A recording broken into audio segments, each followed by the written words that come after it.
From Upper Michigan Source, this is your Friday Night Fever on demand for October 18th. I'm Mike Ludlum. And I'm Alex Klein. It was Parents' Night in Escanaba as we enter 8th week of the season. The Eskimos hosting the Traverse City Central Trojans, both teams at 6-1. First, the Eskimos fumble, the handoff, and Josh Burnham is there to pick it up, and he heads the other way, gets a stiff arm in, and he is brought down around the 12-yard line. Next play, they let him finish it. Burnham in there for the touchdown. It's 7-0 Trojans. To the second quarter, Trojans quarterback Peyton Smith. He will hit Trey Searless, and he heads down the sidelines, and the refs say he steps out of bounds around the 9-yard line. Next play, handoff to Austin Bills, and he is going to drag some Eskimo defenders with him, and he finds pay dirt. It is 14-0 for the Trojans. And it gets worse for Eski. Trojans marching down again, and Peyton Smith connects with Tyler McCoon, bounces off a defender, and he will score. 21-0 Trojans at the half. Traverse City Central wins this one with a final score of 62-7. Also in Delta County, battle of the 3 and 4s, Gladstone hosting Marquette. After the Braves stripped off the kickoff, Marquette in business, Austin Riddle to Brady Wright, and he goes in for the 2-yard score for the first touchdown of the game. It's 7-0 Redmond. Still in the first, Marquette putting more points on the board. This time a 36-yard field goal from Drew Weibel through the uprights and good. The Redmond extend the lead 10-0. Second quarter, Riddle puts one in the air, and that is Cameron Karp making the grab. A 34-yard score, Marquette dominating 17-0.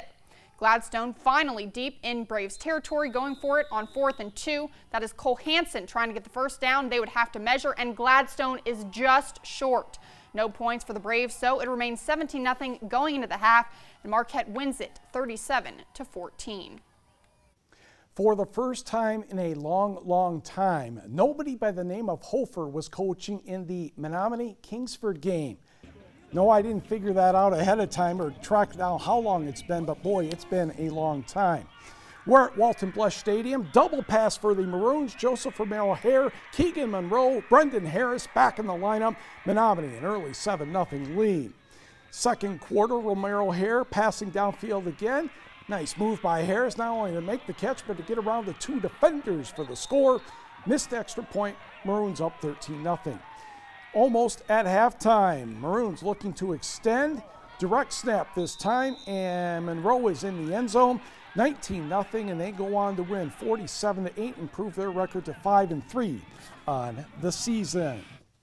Meanwhile, Iron Mountain has already clinched a playoff berth, visiting the Lance Purple Hornets. Alex Kissel of the Purple Hornets, he's going to throw downfield. Iron Mountain's Marcus Johnson is there, not only to make the catch, but take a tough hit, but he held on to the football. Johnson, proving he wasn't hurt at all, will take the ball, break it to our side of the field, and gets tackled at the 5-yard line. Bryce Pietrantonio would score from there, and it's 7-0 block and goal. Pick it up in the second quarter, where Iron Mountain's Caleb Avasovich Hines would take the handoff, and he would outrun everybody. 60 yards, 13-0 Iron Mountain. Just before the half, the Hornets get on the board with this toss to Jonah Dowd. He walks it in, but Iron Mountain takes this one easily, 51-6.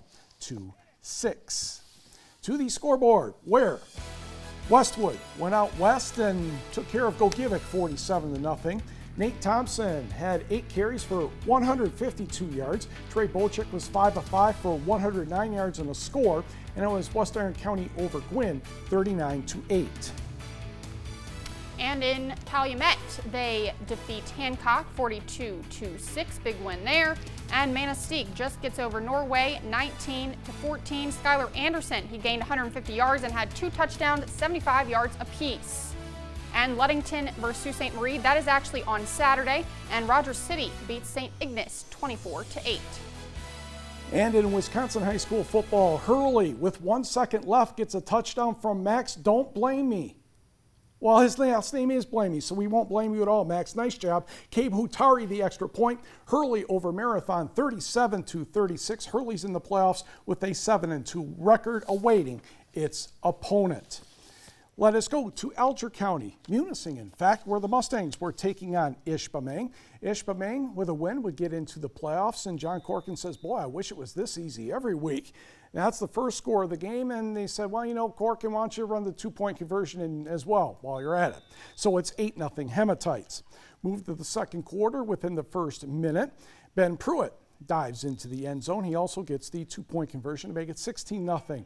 Then Corkin finds Jacob Kugler. This is going to be another touchdown, and a two-point conversion was good here to make it 24-0. And Ishpeming is in the playoffs with a 54-6 win over Munising. Negaunee also looking to get into the playoffs, taking on the Houghton Gremlins. Second quarter, Negaunee quarterback Jason Waterman sneaks in from the 1. The drive started after a Jason Waterman interception. Then Negaunee coach Paul Jacobson would watch. Houghton is forced to punt, snap is low, and thunk. And then the ball rolls around briefly. Chris Nelson, we're told, picked it up and ran 23 yards for the touchdown.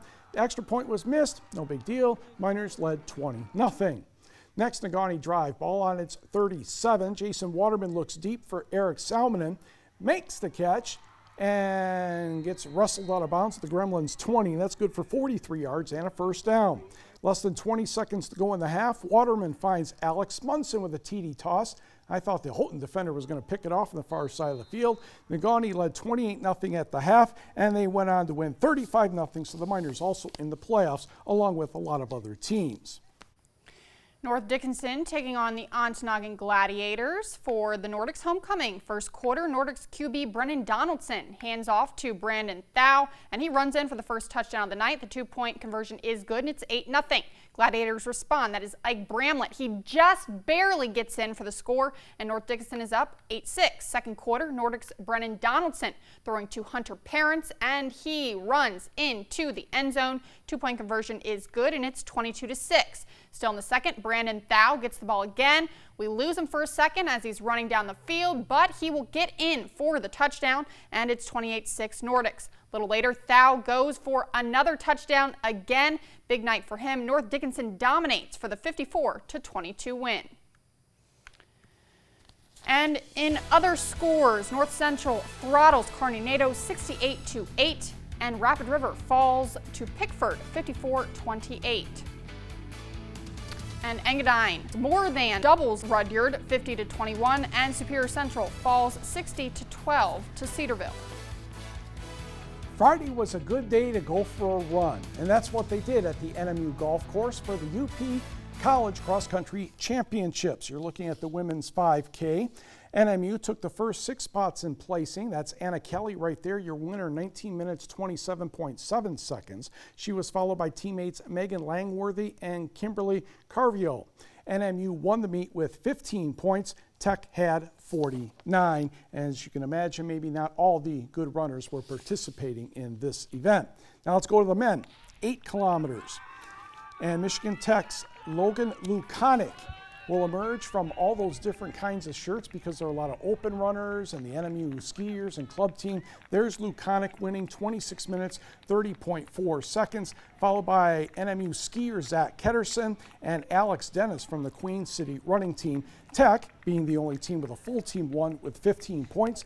The GLIAC teams will meet next Saturday at Purdue Northwest for the conference meet.